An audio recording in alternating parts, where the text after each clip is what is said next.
उत्तर प्रदेश में 2 विद्युत अंचलों के निजीकरण की प्रक्रिया तेज हो गई है, जिस पर मुख्य सचिव ने निजी कंपनियों को भरोसा दिलाया कि सरकार उनके साथ है। साथ ही उपभोक्ता परिषद और कर्मचारी संगठन विरोध में सामने आ गए हैं। इसी को लेकर हमारे संवाददाता ने उत्तर प्रदेश राज्य विद्युत उपभोक्ता परिषद के चेयरमैन अवधेश वर्मा से खास बातचीत की। रिपोर्ट देखिए। में बिजली विभाग के 2 अंचलों का निजीकरण का मुद्दा दिन बढ़ता जा रहा है।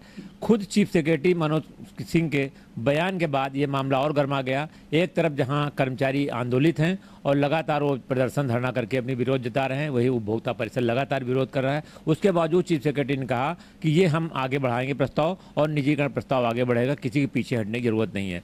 अब मैं अवधेश वर्मा जो अध्यक्ष हैं उनसे मैं जानूंगा कि क्या स्थिति अब है। देखिए, जहाँ तक सवाल है, पहले मैं आपके चैनल के माध्यम से आज प्रदेश की जनता को बाबा साहब की जयंती पर बधाई देना चाहूँगा, क्योंकि बाबा साहब ने 1948 जो बिजली का सबसे पहला एक्ट बना था, बाबा साहब ने बनाया था। और उसी एक्ट के तहत जो पहले निजी घराने थे छोटे छोटे, उसको टेक ओवर करके सरकारी क्षेत्र में लाया गया था।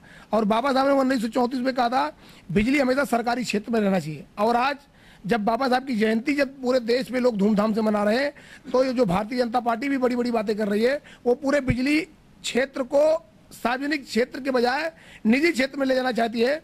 2 दिन पहले चीफ सेक्रेटरी एक 5 सितारा होटल में एक बैठक बुलाते हैं, जहां पूरे देश के जो टाटा, बिरला, अडानी, रिलायंस, टोरेंट पावर, इन सब की बैठक बुलाकर और उसमें यह तय करते हैं कि आप लोग डरिए मत, आप लोग एकदम निडर होकर टेंडर में भाग लीजिए, सरकार ने पूरी तैयारी कर ली, हम पीछे हटने वाले नहीं है। अरे भाई, माननीय मुख्य सचिव महोदय, आप पीछे नहीं हटने वाले हैं तो हम लोग भी बाबा साहब की संवैधानिक व्यवस्था को मानने वाले लोग हैं, हम कहाँ पीछे हटने वाले लोग हैं।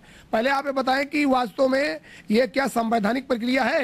एक 5 सितारा होटल में आप बैठक करके और उनको यह कहते हैं कि आप टेंडर भरिए। सबसे पहले तो जो आपका ग्रांट थ्रॉन्टन जो कंसल्टेंट है, जिसने मसौदा तैयार किया, वो ग्रांट थ्रॉन्टन ने आपको झूठा शपथ पत्र दाखिल किया। उसने कहा कि पिछले 3 सालों में उसके ऊपर कोई पेनाल्टी नहीं लगी है।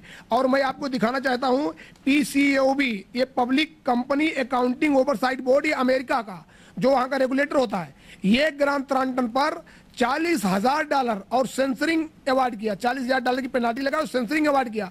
इसके बाद जब हमने इसका खुलासा किया, उपभोक्ता परिषद ने इसका खुलासा किया, तो तुरंत पावर कारपोरेशन ने आनंद फानंद में 2 दिन पहले उसको नोटिस जारी कर दिया।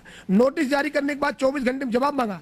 उसका जवाब गोलमोल तरीके से आता है। जब उसको ब्लैक लिस्ट करके निजीकरण की प्रक्रिया पर विराम लगाना चाहिए, तो प्रदेश के मुख्य सचिव महोदय आज की डेट में जो निजीकरण की प्रक्रिया को आगे बढ़ाने की दिशा में पीछे पीछे चल रहे थे, वो एक कदम आगे आगे कह रहे हैं कि आप लोग डरिए मत, निजीकरण पर सरकार तैयार है। सरकार को यह भी सोचना चाहिए कि जो नौकर साल हो गए, ये गुमराह करके प्रदेश के माननीय मुख्यमंत्री जी को इस पूरी प्रक्रिया को आगे बढ़ा रहे हैं।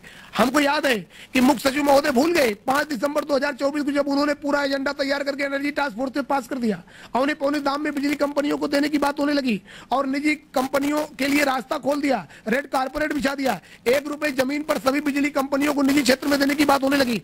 5 बिजली कंपनियां बन गई। और अंततः मैं प्रदेश के मुख्यमंत्री जी का शुक्रगुजार करूंगा, उन्होंने इस मसौदा को लागू होने नहीं दिया।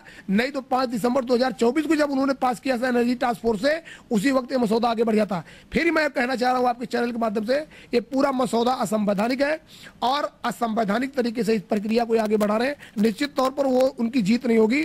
आज बाबा साहब की जयंती, हम लोग जानते हैं कि हम संवैधानिक व्यवस्था को मानने वाले लोग हैं, जीत हमारी होगी।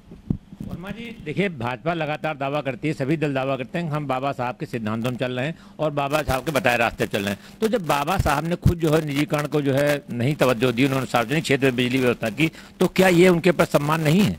बिल्कुल, आपने सही सवाल किया और आपके चैनल को मैं इस सवाल के लिए धन्यवाद देना चाहूंगा कि बाबा साहब ने जब 1934 में कह दिया था कि बिजली सरकारी क्षेत्र में रहना चाहिए, और आज जब बाबा साहब की जयंती मनाई जा रही है, तो सबसे पहले अगर भारतीय जनता पार्टी साफगोई से अपनी बात रखना चाहती है, तो ये निजीकरण का फैसला वापस लेकर बाबा साहब की संवैधानिक व्यवस्था के तहत बिजली को सरकारी क्षेत्र में रखकर आगे बढ़ना चाहिए। यही बाबा साहब के प्रति सच्ची श्रद्धांजलि होगी। लेकिन अगर निजीकरण की प्रक्रिया को आगे बढ़ाएंगे, तो इससे बड़ा बाबा साहब के विचारों पर कुठाराघात कुछ नहीं होगा।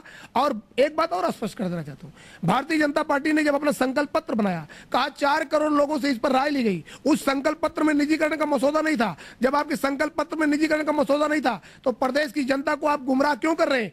अगर आपको इतना शौक है निजीकरण करने का, तो चुनाव आने दीजिए और चुनाव के पहले जब आप अपना घोषणा पत्र बनाएंगे, उसमें आप कहिए कि हम इस बिजली क्षेत्र को निजी क्षेत्र में देने जा रहे हैं। और फिर देखिएगा इनके प्रदेश की जनता इनको क्या जवाब देगी? और ये कहते हैं कि हम निजीकरण कर रहे हैं कि 24 घंटा बिजली मिल जाएगी। मैं उत्तर प्रदेश सरकार से पूछना चाहता हूं, अभी जब लोकसभा का चुनाव था तब आपने 24 घंटे बिजली कैसे दे दी? तब तो निजीकरण नहीं था, सरकारी क्षेत्र था।